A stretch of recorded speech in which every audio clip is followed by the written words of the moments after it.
Earnings season is currently underway, with a number of REITs having already released their business updates or full financial results for the quarter ending 30th of June. More companies are expected to do so in the coming few weeks ahead. Among the companies is Mapletree Pan Asia Commercial Trust, which has released its results for the first quarter of the financial year ended 30th of June yesterday evening. It is also the last of the three Mapletree REITs to release its results, with Mapletree Logistics Trust the first to do so on 24th July, and Mapletree Industrial Trust the next to do so a day after. You can find my video reviews on both of the Mapletree REITs results in the description below under related videos. In this video presentation, you will find my video review of Mapletree Pan Asia Commercial Trust latest first quarter results in terms of its financial performance, portfolio occupancy and debt profile, and distribution payout to unit holders. Let's get started. A quick introduction about the REIT for those of you who may be hearing about it for the very first time. Originally listed as Mapletree Commercial Trust in April 2011, the REIT primarily invested in retail and office properties in Singapore. In August 2022, following a merger with Mapletree North Asia Commercial Trust, which focuses on retail and office properties outside of Singapore, it was renamed as Mapletree Pan Asia Commercial Trust, or MPACT for short. Currently, MPACT's portfolio comprises 17 properties across 5 key gateway markets in Asia. Particularly, it has 4 in Singapore, 1 in Hong Kong, 2 in China, 9 in Japan, and 1 in South Korea, valued at a total of 15.7 billion Singapore dollars. Looking at MPACT's results for the first quarter of the financial year 2024-25, compared against that reported in the same quarter last year, it was largely a muted one. Gross revenue inched down by 0.2% due to lower contributions from its overseas properties, particularly in China and Japan, due to unfavorable forex impact, partially offset by higher contributions from its Singapore properties, from fixed rent, car park income, along with advertising and promotion income. As a result of a 1.1% decline in its property operating expenses due to lower utility expenses and property tax, MPACT's net property income edged up by 0.1%. Finally, the 3.5% decline in the REIT's distributable income to unit holders was due to a 9.5% jump in finance costs on its Singapore dollar, Hong Kong dollar, and its Japanese yen borrowings.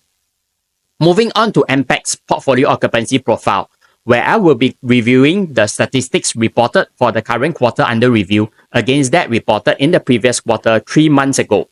The 2.1 percentage point decline in its portfolio occupancy to 94% can be attributed to a slight drop in occupancy rate of all of its properties except in China, which saw its occupancy rate inched up from 87.5% in the previous quarter to 88.2% this quarter. In terms of rental reversions for new and renewed leases for the current quarter, apart from Singapore, the other countries in which MPACT has properties in saw a negative rental reversion. 3 countries to highlight here. For its properties in China, even though rental reversion was at a negative 1.3% for the quarter, but it was an improvement from a negative rental reversion of 2.7% recorded in the previous quarter 3 months ago.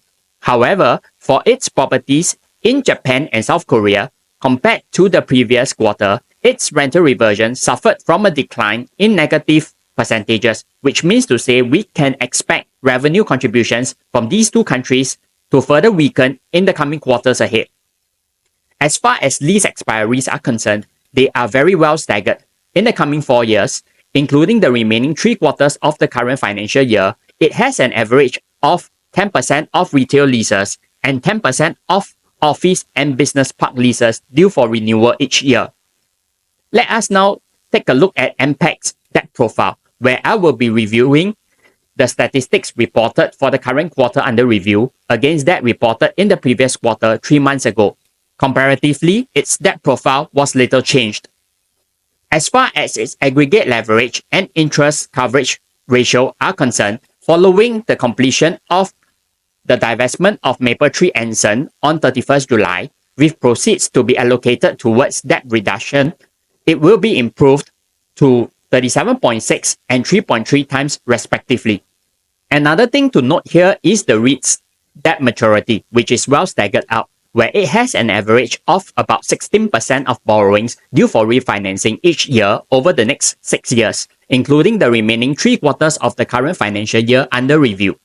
In case you are not already aware, the management of MPACT pays out a distribution to the unit holders on a quarterly basis. Looking at the REIT's distribution payout for the first quarter, it has declined by about 4% due to unfavorable forex impact, along with higher finance costs. If you are a unit holder of the REIT, do take note of the following dates on its distribution payout.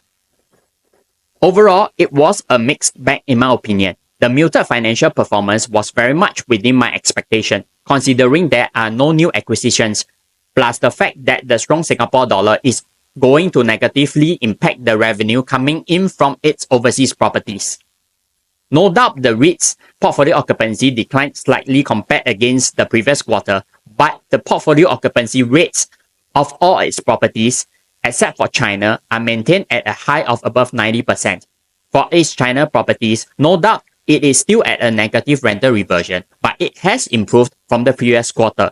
On the other hand, for its properties in Japan and South Korea, rental reversion has fallen deeper into a negative territory, meaning to say contributions from these two countries will have an impact on the REIT's financial performance in the coming quarters ahead. Compared to the previous quarter, that profile remains largely unchanged. At 40.5%, there still remains a good debt headroom to the regulatory limit of 50% set by the Monetary Authority of Singapore, or MAS for short. Finally, distribution payout to the REIT's unit holders for the first quarter fell by 4.1% compared to last year due to unfavorable forex and a higher finance cost, which is another negative. Looking ahead, my opinion is that MPACT's financial performance and distribution payout for the remaining 3 quarters of the current financial year will likely be similar to what you have seen in this quarter, as headwinds including a high interest rate environment and a strong Singapore dollar impacting revenue coming from other countries are still there. With that, I have come to the end of my review of Mapletree Pan Asia Commercial Trust results for the first quarter of the financial year 2024-25 ending 30th June. Do take note that all opinions expressed in this video are purely for educational purposes only, and they do not constitute any buy or sell calls for the REIT's units. You should always do your own due diligence before you make any investment decisions. Finally, if you found the review useful, I would greatly appreciate it if you can give me a like. Also, you may want to consider subscribing to this channel so that you will not miss out on any videos I will be posting in the coming weeks and months ahead. Thank you for watching, and I look forward to talking to you again in the next video.